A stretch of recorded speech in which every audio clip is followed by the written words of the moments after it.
আজকে আমি ডাটা দিয়ে আলু দিয়ে রান্না করব। বাজার থেকে দেখো টাটকা ডাটা নিয়েছি। এটাকে এবার ভালো করে কেটে নিয়েছি। দেখো ভালো করে তোমাদেরকে ভালো করে দেখিয়ে দিচ্ছি। এটার মধ্যে একটা আলু কেটে দিয়েছি। তারপর চুলায় আমি কড়াই বসিয়ে দিলাম। তারপর এখানে দিয়ে দিয়েছি বাগারটা বসিয়ে দিলাম। তারপর এখানে দিয়ে দিয়েছি পেঁয়াজ কুচি, কাঁচা লঙ্কা কুচি আর গোটা জিরে দিয়ে ভালো করে এটাকে নাড়াচাড়া করে দিলাম। তো হ্যালো গাইস, কেমন আছো সবাই? আমি ভালো আছি।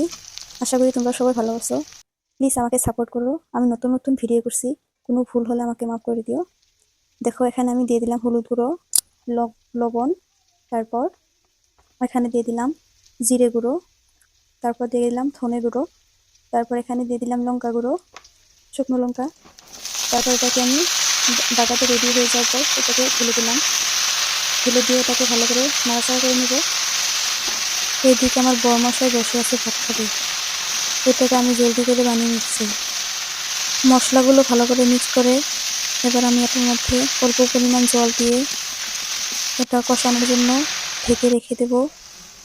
3 মিনিট পর্যন্ত রেখে দেব।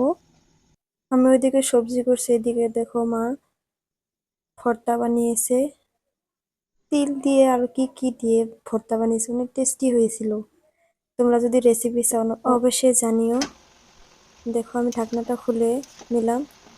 এবার এটাকে নাড়াচাড়া করে দেবো। একবার নাড়াচাড়া করে দিচ্ছি। নাড়াচাড়া করা হয়ে গেছে। এবার আমি এটাকে ঢাকনা দিয়ে ঢেকে দেবো আবারও 2 মিনিট টাইম। দেখো এবার এটাকে খুলে নিলাম 2 মিনিট পর। আমার সবজি কষানিটা হয়ে গেছে। দেখো এবার এটাকে আমি ভালো করে নেড়ে নিয়ে এটার মধ্যে জল দিয়ে দিব। জল দিয়ে এটাকে ভালো করে নেড়ে দিলাম।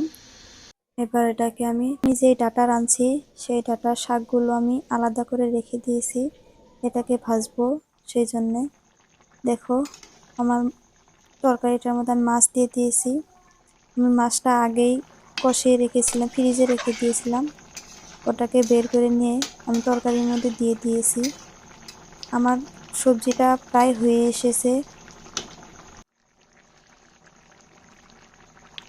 এবার আমি এটাকে নামিয়ে নেব। দেখো নামিয়ে নিয়েছি। দেখতে যত ভালো হয়েছে তার থেকে সুস্বাদু হয়েছে খেতে। Thank you for watching my video.